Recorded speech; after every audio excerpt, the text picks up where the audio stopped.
Hi everybody, this is Hustle Hub. I'm Giacomo, and today I'm with Alexander Dryden. He's a CFA chartered. He has been a market strategist and had many different roles into JP Morgan for a lot of years. Alex, please introduce yourself, and then we'll get into the content of today, which is a interesting one, interbanking market, and yeah, we'll go from there. Perfect. Thanks, Giacomo. No, yes, and thank you all very much for taking the time to listen to this presentation. But what we're looking at today, and my background has been, I'm currently doing a PhD studying sovereign debt and sovereign default markets. But prior to this, I worked for JP Morgan for the last 10 years or so, covering financial markets, both in London and New York, before focusing more on central bank and fixed income policy in the latter few years.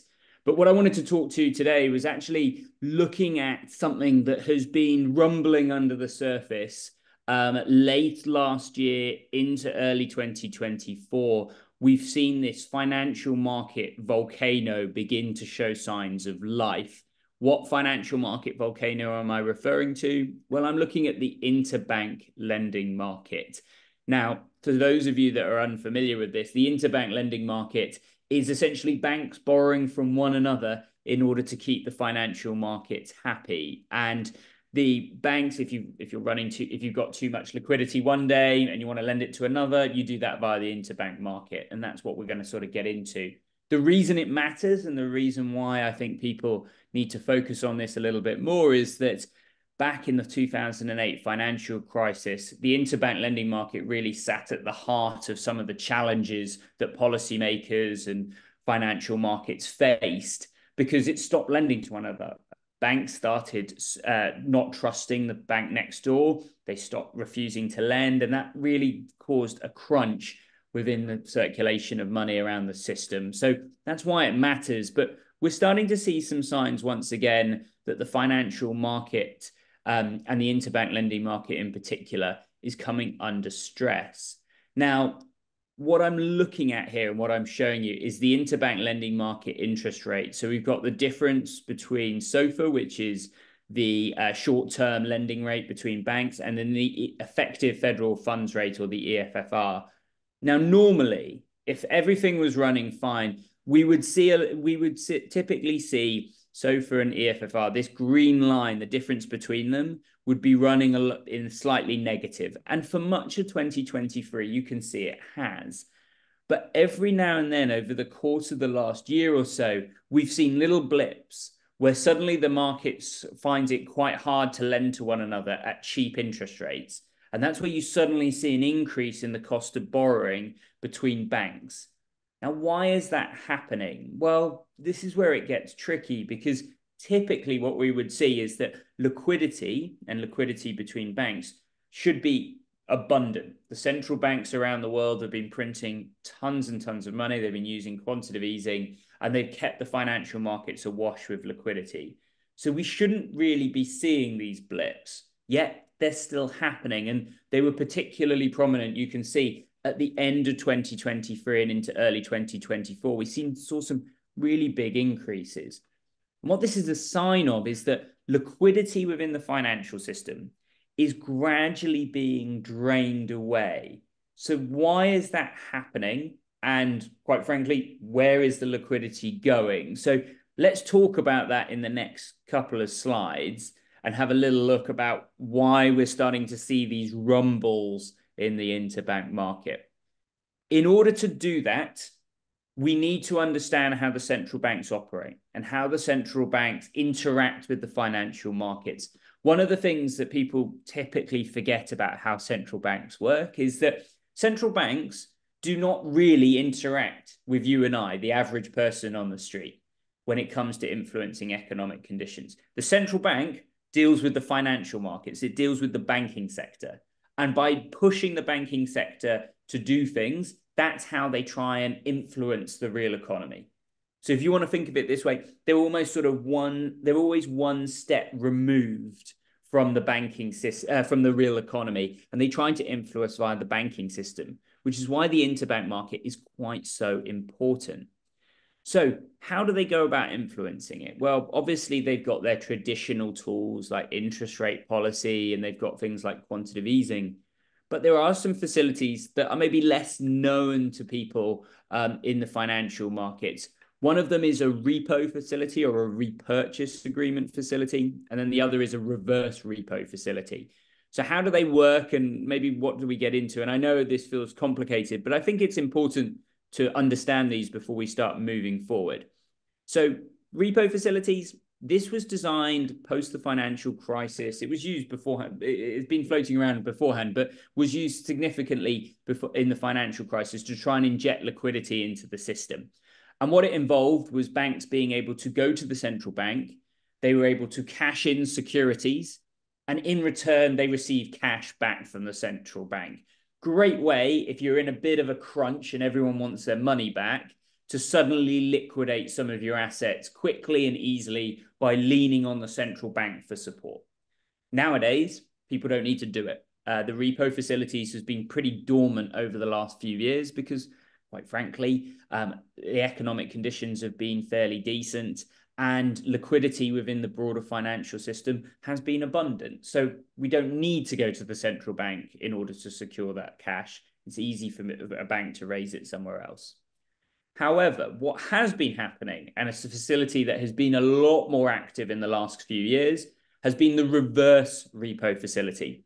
What that involves is it's a quick fire way for central banks to put excess cash on the balance sheet of the central bank, and in return receive a bit of interest from the Federal Reserve or whichever central bank they're banking with. So it's all, like I said, it's a reverse repo facility. And this has been the area of focus and where we've seen a lot more action in the last few years, and what is ultimately putting some pressure on the interbank lending market. So should we maybe go to the next slide and just have a little look about what's been happening? So the reverse repo, or the RRP facility, this shows it going back to 2018 and how much it's changed. So back in 2018, 2019, banks weren't really using this. Why would they? The central bank had interest rates pinned to the floor in the US. It wasn't particularly attractive for banks to put money with the Federal Reserve. So they just sort of cashed it and left it alone.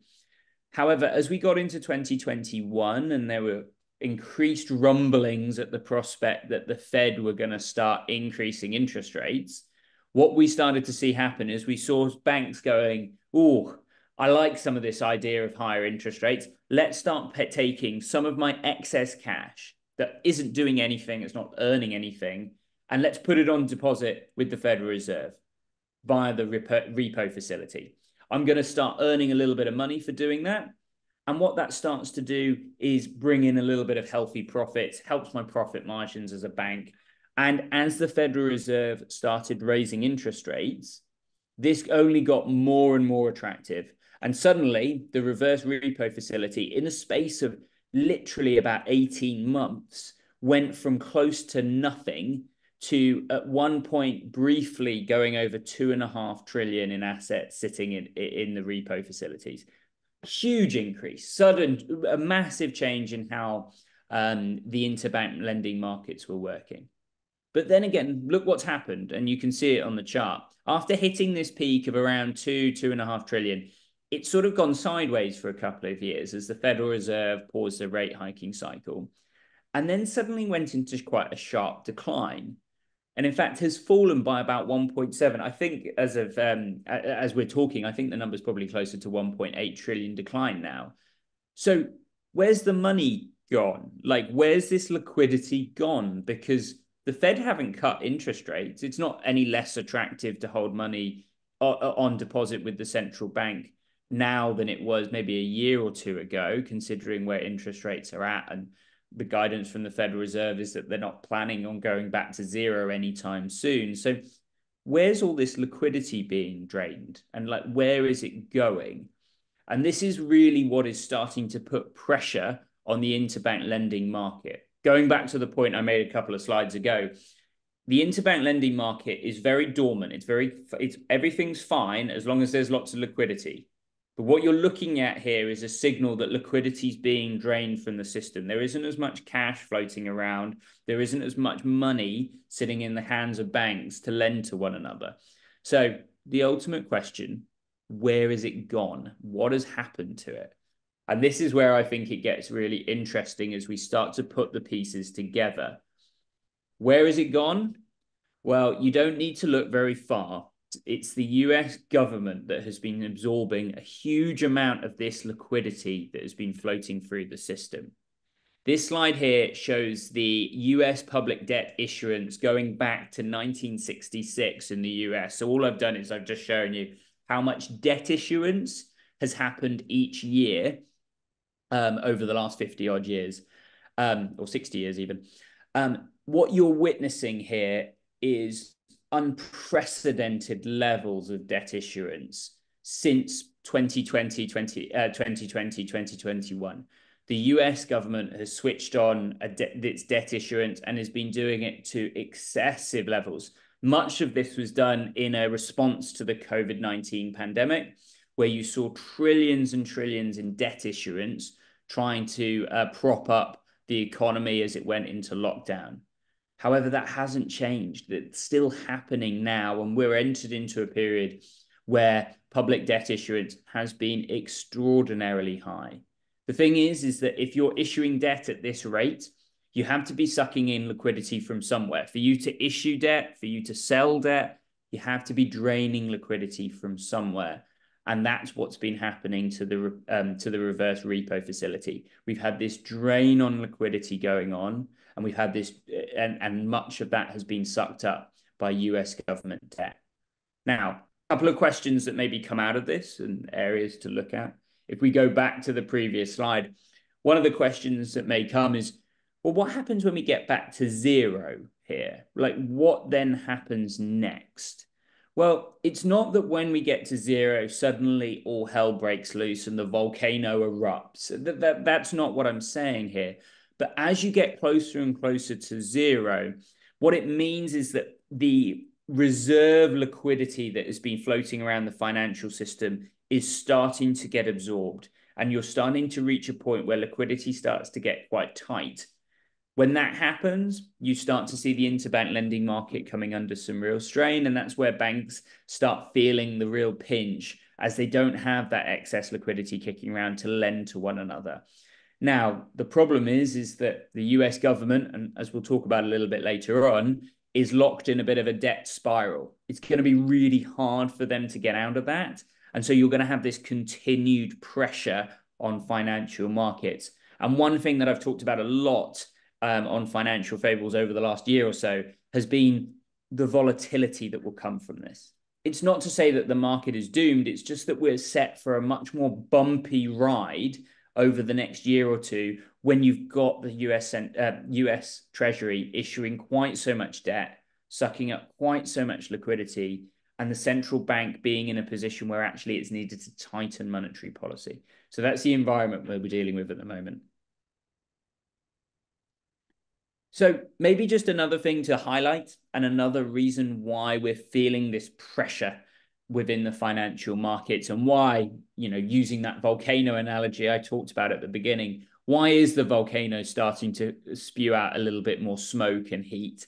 Well, it's not just what's happening on fiscal policy. It's not just what's happening with the Federal Reserve. It's also what's happening with the US monetary policy direction as well. Yes, we've seen interest rate hikes, and I'm not going to bore people with that in too much detail. But what we haven't also maybe appreciated enough has been what we've seen from the US federal balance sheet over the last year or so. So what I'm showing you here is just the US Fed balance sheet going back to 2008. Following the financial crisis, the Fed balance sheet really did become a primary tool of choice for the central bankers.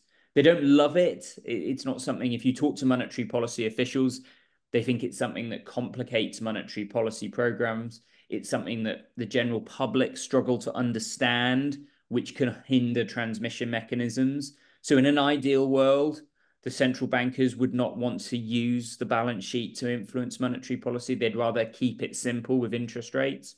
But unfortunately, in the financial crisis environment, the balance sheet increasingly became a primary tool of choice. And you can see that whenever we've hit a bit of a stress, whether that's in 2008 or whether that was in 2020, the central bankers have launched their balance sheet bazooka to try and restart economic activity and to get things going. So you can see when have been the biggest periods of growth. Well, you saw it briefly after in 2009 when things kicked off, but you also saw a huge period of expansion during COVID-19, again, as monetary policy stepped in to try and support the post-pandemic environment.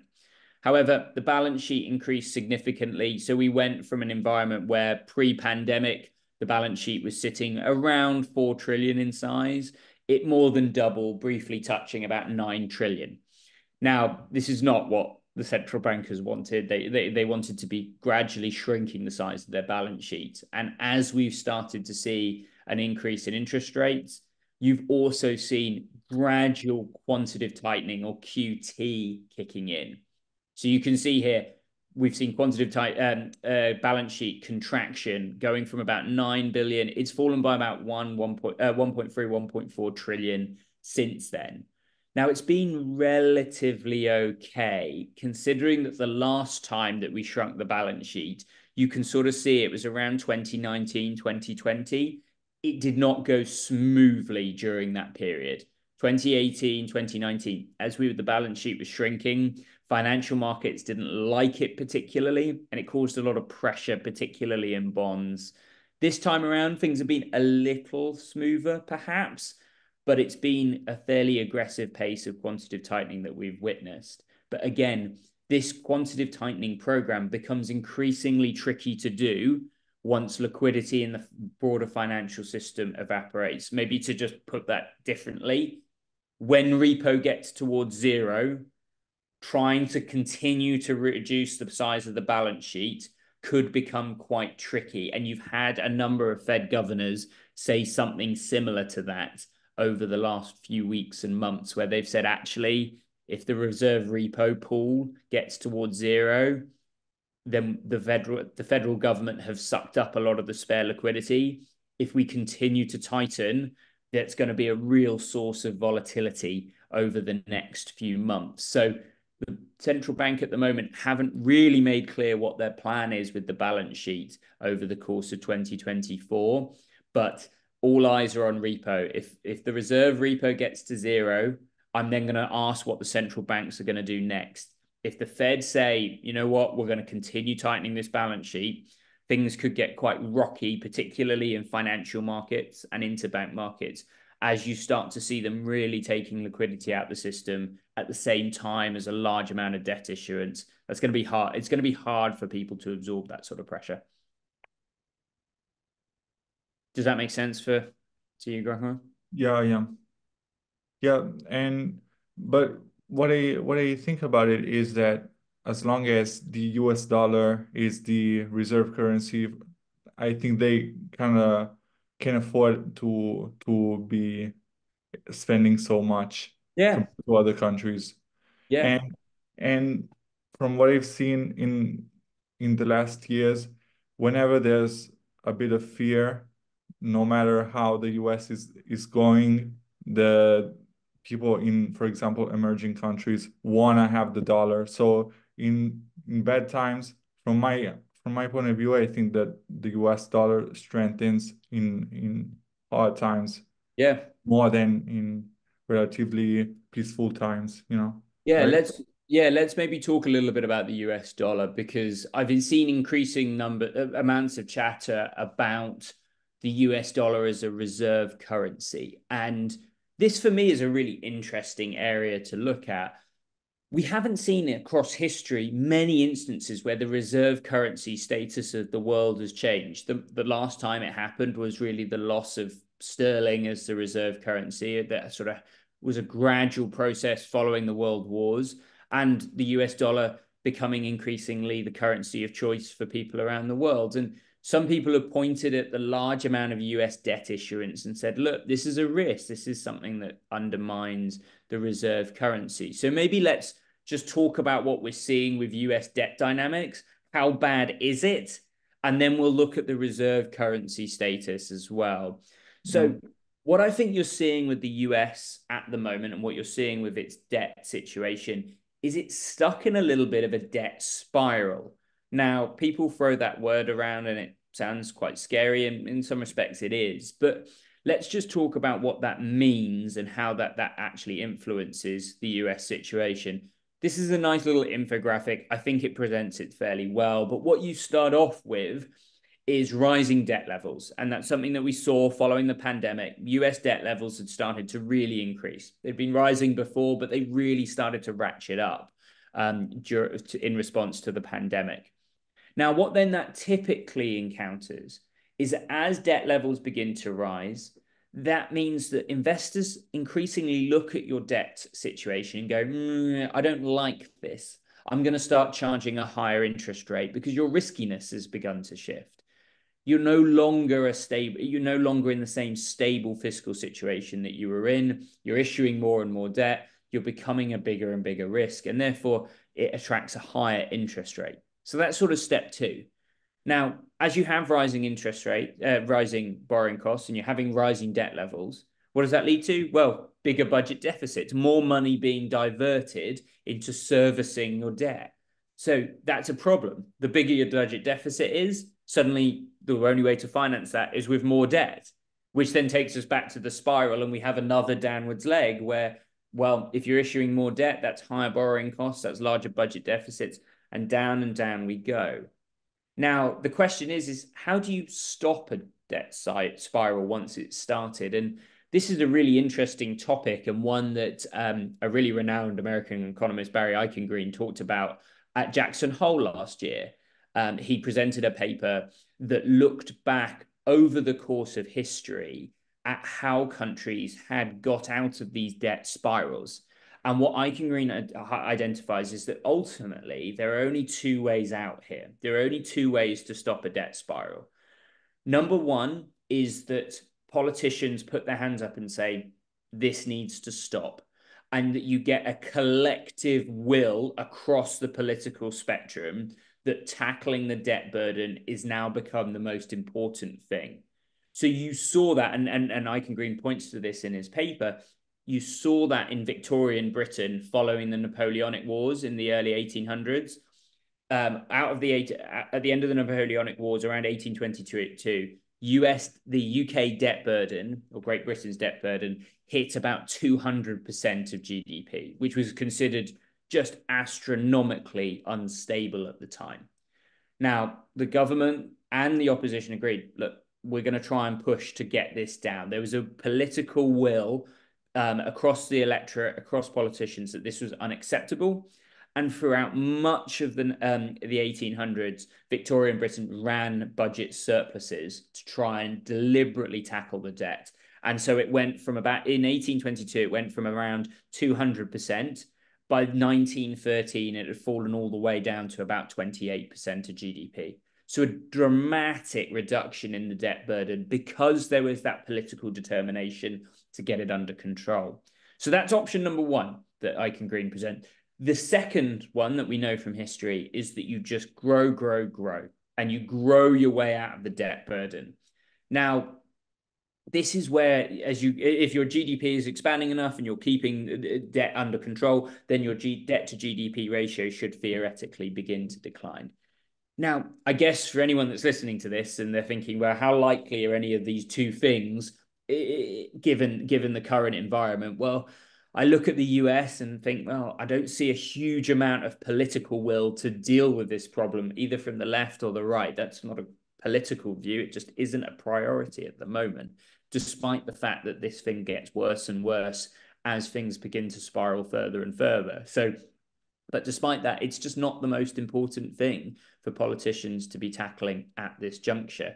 So perhaps that first path that Eichengreen highlights isn't particularly viable. So maybe it's about looking at the second path. Can we see a growth rate that is impressive enough for us to outgrow this debt burden? And the World Bank, the IMF forecasts seem to suggest that by 2030, growth will have continued to slow in much of the developed world.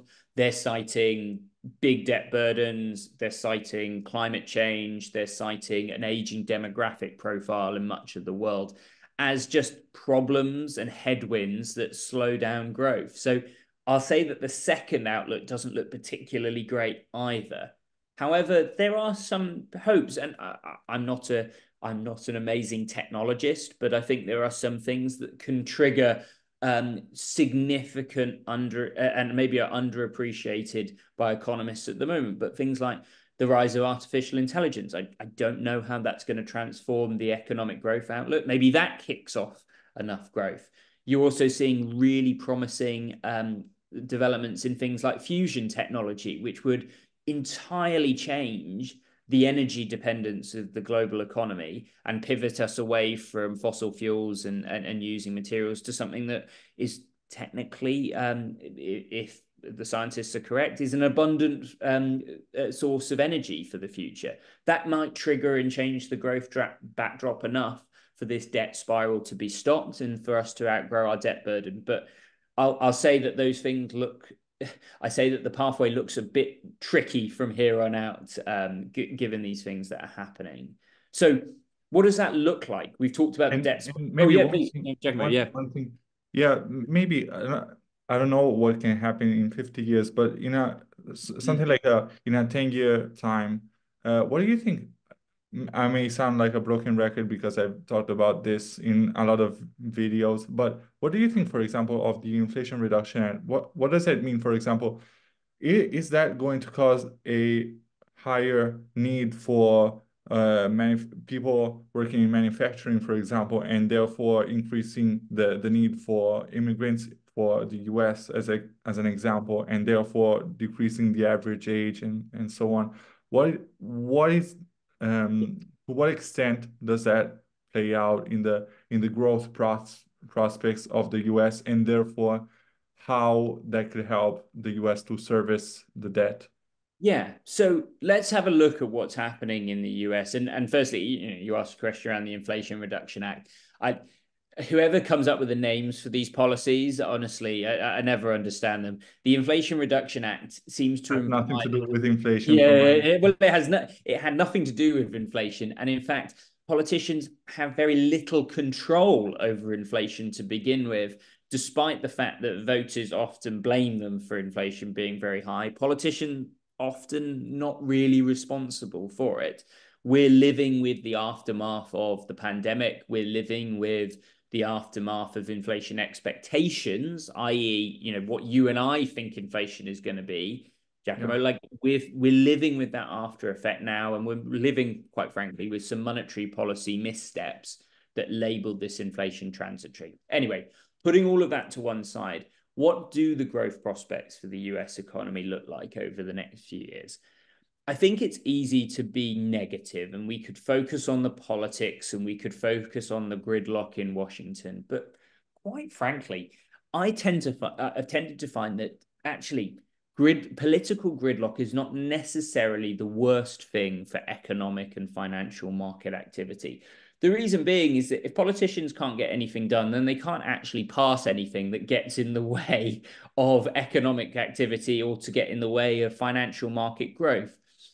You also look back at what the US is seeing, and one of the terms I keep hearing time and time again is around US exceptionalism. That's something that has been really beaten into people at the moment, and is one of the reasons why the S&P 500 has been outperforming many other global stock markets around the world. This idea that actually maybe we are embarking on a period where the US growth machine can get going, and you start to see the strength of its legal system, for example, its superior bankruptcy structure for being able to collapse firms and recycle capital quickly.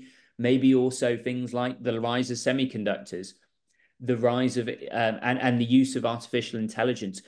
Those things are going to be disruptive forces. And in a country such as the US that typically embraces a lot of those disruptive elements and incorporates them and leads to better growth and better business models, well, maybe that is a pathway for US exceptionalism that we can get behind that then allows us to deal with this debt spiral. What ultimately I think what I'd like to see if I were wishing for things, I'd like to see the US tack back to the political center slightly. And what that means is adopting some degree of fiscal conservatism that allows the US government to, at least, if it can't stop the debt spiral, then at least try to slow it down. Slow the debt issuance, try to redirect funds, trying to redirect funds to bring down the debt spiral. That's what, if I was asking for if I was using my political capital in Washington, that's where I'd be focusing on. But there are painfully few politicians who are focused on this issue. It's more about how can I secure funding for whatever project supports my political base and supports my electoral vote, which is a worrying sign for the next couple of years. But there are some positives, and I think it would be wrong to ignore them entirely. Yeah, and another thing that probably is important, given the fact that you talked about Victorian England and so on, I think that probably at that time there were other countries that were building a credibility for their currency. I think that in Yeah, this situation, the US is still the most credible issuer yep, of yep, currency, because what are you going to do? You're going to put your reserves in the Chinese currency and you don't have yeah. the data right now. So probably it's the best option that other countries have for now, right? Yeah. And I would agree, if you're dropped anywhere on the planet and you were given any currency of choice, I know which currency I would like to have if I was trying to purchase something in sub-Saharan Africa or in Latin America or somewhere in Eastern Europe. I know if I couldn't choose the local currency, I know that I would at least be able to get things done with the dollar. And I don't think I can say that about any other currency around the world. But, you bring us back to the reserve currency discussion. We've talked about the debt spiral in theoretical terms, but let's look at what that means from a debt servicing perspective. So, this is the amount as a percentage of GDP, the amount of federal interest costs. And I will bring this back to the reserve currency status in a second. But US debt servicing costs, and these are not my forecasts, by the way. This is the CBO's forecast in the US. This is the US government themselves telling you where they think debt servicing costs are going to go. And they're expected to get up to about 3.5% by the end of the decade. So that's a pretty worrying forecast. Why does this matter for the reserve currency discussion? Well, look, there are lots of media outlets, and I could name a few, where they focus a lot on this idea that we're seeing the rise of the Chinese renminbi, and that the Chinese renminbi is trying to steal the crown that is the global reserve currency status. That is not how global reserve currency statuses work. You don't overthrow the king. There isn't an uprising like that. That isn't how it works. What happens is if the crown moves, it's because the king abdicates and says, I don't want to hold this crown anymore. Somebody else can do it. And as long as there is a will amongst the US politicians to be able to hold on to that reserve currency status, it's staying with the US dollar. Now, let's again go back to, because I like history and I think it gives us some interesting examples. Let's look at what happened with the fall of sterling as the reserve currency status. Now, sterling, essentially, it just wasn't able to hold on to power. We're dealing with an economy in the UK at the time that was crippled following World War I and World War II. The debt burden was unmanageably high, and sterling was not able to hold on to its position as the reserve currency. It didn't fight particularly hard by the end to try and hold on to it, and it abdicated power in favor of the US dollar. Now, a couple of other things to talk about. People talk about, say, the rise of the Chinese renminbi, and I think the next slide kind of talks to this a little bit. What I'm showing you here, this is a study from the IMS. This is currency utilization in international markets, i.e., which currencies are being used for transaction purposes in international markets. This was from a year or two ago, so it's a little bit dated.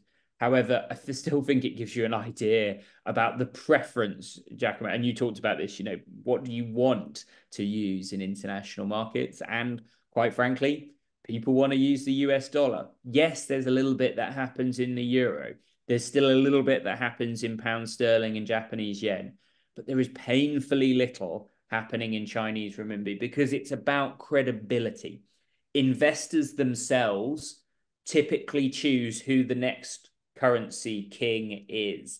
It's not up to the Chinese government. It's not up to the US government. It's about credibility and goodwill. And investors have a vote. This is not in many respects, this is not a monarchy where the crown is passed from one currency to the next. Voters or investors get to decide. And that comes down to credibility. So if the US dollar were to get to a point where it starts to really lose its credibility, then it's up to investors to decide, well, if I can't use the US dollar, where do I want to move? And quite frankly, I don't think that they would choose the Chinese renminbi at the moment. The reason being is that the Chinese renminbi, I don't think there's a ton of credibility in the currency. It's not free floating. It's not a particularly transparent central bank. I always challenge people whenever they tell me that and say, well, do you know who the People's Bank of China governor is? Because most people don't. That lack of transparency, even over the leadership of these monetary policy organizations, is a good example of this. And so what I say to people is like, look, I don't think the US dollar's claim on the global reserve status is under threat at the moment. But it could, there is a world where if you keep allowing the debt spiral to get worse and worse and worse, then yeah, credibility starts to get eroded. And I say it all the time, but credibility is everything in financial markets. So if you keep using and abusing it, then at some point this dynamic will change. But right here, right now, I think we're a long way away from the US dollar being dethroned. I also think that it's hard to be the reserve currency when you're a net exporter. You have to Absolutely. be a net importer in order to put your currency in the hands of others, like the US is doing. You're absolutely spot on, and I think that is one thing that maybe even means that the Chinese aren't even that interested in taking on the crown. Their whole model, and a very large proportion of it, is built around the export orientated business. Now, what that means is that yes, you're throwing out goods and services to the rest of the world, but what you suck in is your foreign currency. For you to be the reserve currency king, what you have to do is you need to make your currency widely available to people around the world. That involves you running very large trade deficits, because you're spewing dollars out to the global economy. You're making them abundant. You're making them accessible. People will then start to drift towards that. If China want to take on that mantle, if they want to become the reserve currency king, then they've got to start making Chinese renminbi much more available in global financial markets and being a currency of choice. That involves them dramatically changing their growth model, which I just don't see the Chinese doing, given some of the pressures that is already happening in the domestic economy. So for me, I think the Chinese renminbi a long way away from being a global reserve status. Even if Chinese policymakers talk about it every now and then and want to see the rise of Chinese currency, that's fantastic, and great to diversify the pool of currencies internationally. But I'm not sure that you're going to see them really mount a challenge to the US dollar, given some of the hurdles that are in place around credibility, transparency, and, to your point, the net export dynamic. Yeah. Now, does that make sense? I feel like I have one more slide that I think is worth sharing, perhaps. Now, what I would say is there have been some changes. We're getting into some really interesting stuff here, but there has been some pressure put on the US dollar as the reserve currency. And much of that happened following what we saw with the US slapping sanctions on Russia, and particularly the Russian central bank, stopping them being able to access their dollar reserves. Now, this was a big step and a really big stick with which to hit Russia with from an economic and financial market sanctions standpoint, and essentially barred Russian authorities from being able to utilize their dollar reserves either to pay their debt or to utilize to support their currency. And actually was one of the reasons why you saw the knock-on effects of Russia actually then subsequently going for a very odd default, where technically Russia had both the means and the willingness to pay its overseas creditors, but it didn't have the technical ability to access financial markets and ensure that they get paid. That was a very weird default in that sense. Anyway, what does that mean going forward, and why am I showing you some gold prices? Because how are those two things linked? Well, I think what we've witnessed happening is, since those sanctions have come into place, gold prices have skyrocketed, and they've been floating around close to record highs for much of 2021 and 2022. Now, why has this happened, particularly given the inflation dynamics and gold? And I could show you some charts with gold versus US tips, for example, and the two have diverged significantly. So what has been holding up gold prices? Well, some of that has to do with what the central banks have been doing. So with the US slapping sanctions on Russia, suddenly people went, whoa, my US dollars might not be as safe as I first thought they were. What can I do about that? Well, if I can't hold my reserves reliably in US dollars, maybe I need to find something else to hold them in. What else could I buy? What else could I keep my foreign reserves in? Well, what about gold? Gold is a internationally accepted form of currency in most places, and I can quite easily transfer, and it holds its value nicely. So what we've seen, and what this chart is showing you, is the gold prices are that golden line, and you can see that on the right-hand side axis. But what you've got is along the bottom, along the other side, is official purchases, which are the green bars. This is central banks declaring what their gold purchases were. And then we've got something called covert purchases, which is essentially purchases that are happening in the financial markets, but we don't know who the end central bank is. It's being done slightly under the surface, if that makes sense, hence the word covert. Now, you can see going back through 2015, 16, 17, 18, 19, there wasn't a huge amount of gold, covert gold purchases going on because people were happy to hold dollars. If you had a central bank, you'd rather have the liquidity of dollars than parking it in gold. And there is obviously some storage costs associated with it. Anyway, however, what we've seen as we've got into 2021 and 2022 is we saw those sanctions hit as Russia invaded Ukraine. Look at what happened to the covert purchases. They skyrocketed. We've seen a lot of purchasing happening from central banks. I imagine, it's hard to say, but I imagine some of this is Russia, some of this is China, some of this may be other central banks who are there, who are going, actually, I'm no longer comfortable holding dollars. I'm going to look for an alternative source. And this has been the thing that's been really holding up the gold price over the last few years, over the last year or so, and been keeping at these high levels. These covert purchases, a big buyer is in the market somewhere buying up gold. I can't tell you exactly who, other than my guesses, but so that has been really propping up the gold price. Does it continue forever? I'm not sure myself, but it does show that another little chink in the US dollar reserve status has been sort of loosened up a little bit, and people are no longer going, well, actually, maybe there are other things to hold other than the US dollar. Does that make sense to you, Giacomo? Yeah, sure. That is as a matter of fact, for a long time, the US dollar was pegged to gold. So yeah. Exactly. So maybe, maybe that's an interesting alternative for some of these central banks to hold. Anyway, I don't know if you've got any more questions, but just for point of summary, just what we've talked about today, the interbank lending market, we've covered a lot. The interbank lending market has been showing some signs of rumbling. We've started to see this volcano spewing out a lot more smoke.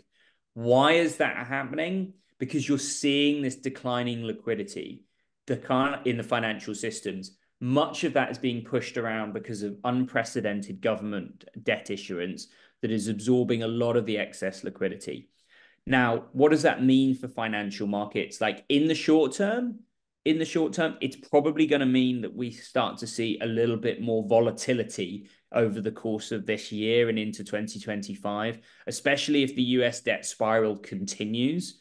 For long-term investors, it's a bigger concern about how you manage the fiscal burden. And that's where things like the reserve currency status discussion comes in. I think that's probably, this is a discussion for 10, 15, 20 years, not something to worry about in the next couple of years, but it is an interesting discussion.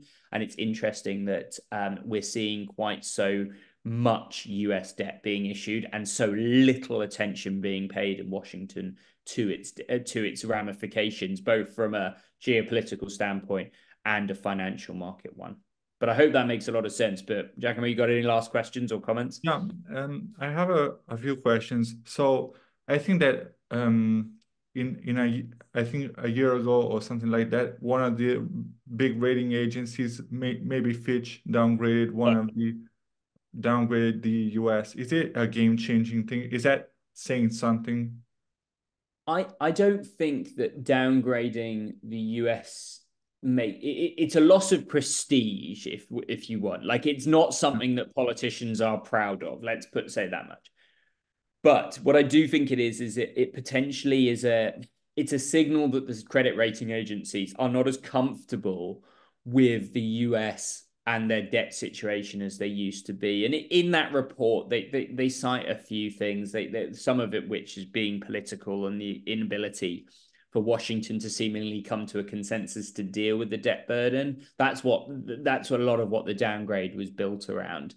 Does it make a material difference to US borrowing costs? I don't think so. This isn't like Fitch or another ratings agency downgrading like a small emerging market economy and therefore having a big impact on their cost of borrowing. I think that this is a relatively small thing in terms of actual financial market changes, but it is certainly a loss of prestige from a political standpoint.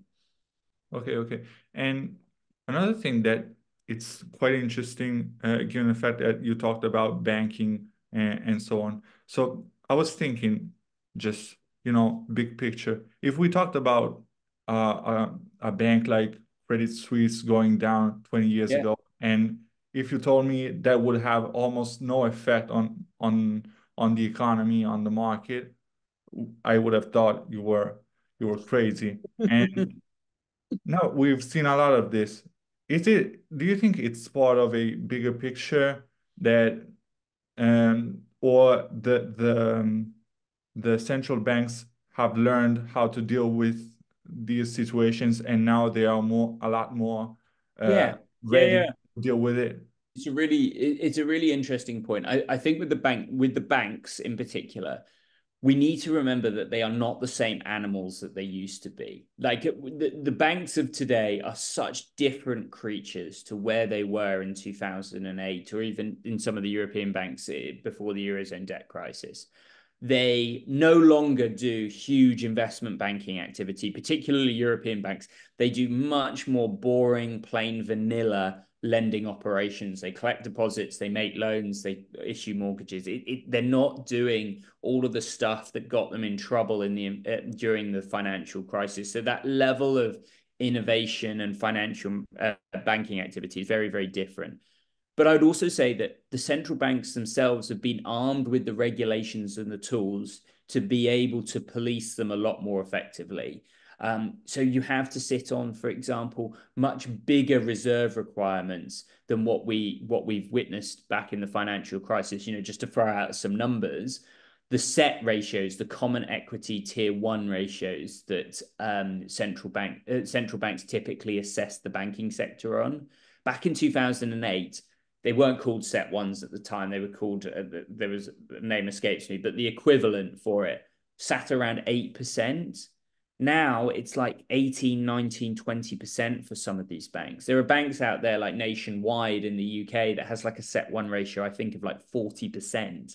Like, that's so much dry powder sitting around, essentially being able to absorb any pressure from non-performing loans or any sort of shock in the system.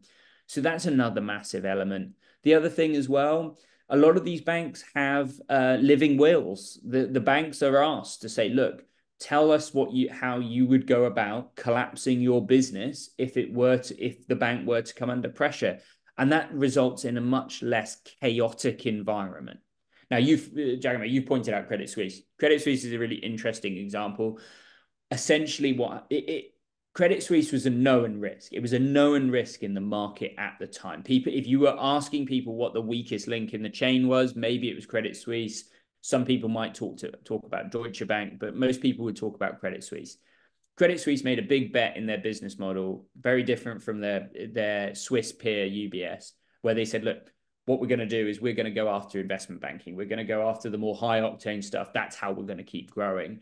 UBS went down a different path. They went down a sort of private bank, asset management led approach that resulted effectively in being a bit more of a plain vanilla boring bank. Credit Suisse went a different way and they paid the price for it. Does it surprise me that it didn't lead to more shocks? Yeah, a little bit, but there wasn't an obvious next domino to fall. Like, these banks are in pretty good shape for most parts. And yes, there were some smaller banks in the US that have felt the pressure, Silicon Valley Bank, for example. But ultimately, I don't think that there was an obvious next domino to fall. And the central banks were actually able to step in, calm the market down, and point to a lot of the really tangible stuff that they've done to try and fix the banking sector. And that's one of the reasons, and I've said this a few times over the course of the last year, one of the things I've always quite liked is holding like subordinated banking debt. It's a bit of a spicy asset class. I wouldn't sell it to my grandmother, but the yields on it are really attractive and you're getting exposure to the banking sector, which is actually really quite robust, given everything that's happened. For me, if I'm worried about things, I'm not looking at the banking sector like you would have been in 2008. I'm going back to the government debt sector. That's the space that I've got the worries over, not really bank debt. Okay. So I'm done with the question. It was a very interesting conversation. Um, yeah. So we have to look for a lot of things that could possibly go wrong, but we have talked about a lot of things: economics, history, um, and banking sector. So it was very interesting one. So thank you for your time, Alexander, and thank you for being here. No problem at all. Thanks for having me. So this is it for today. I'm Giacomo. This is also Hub. See you next time.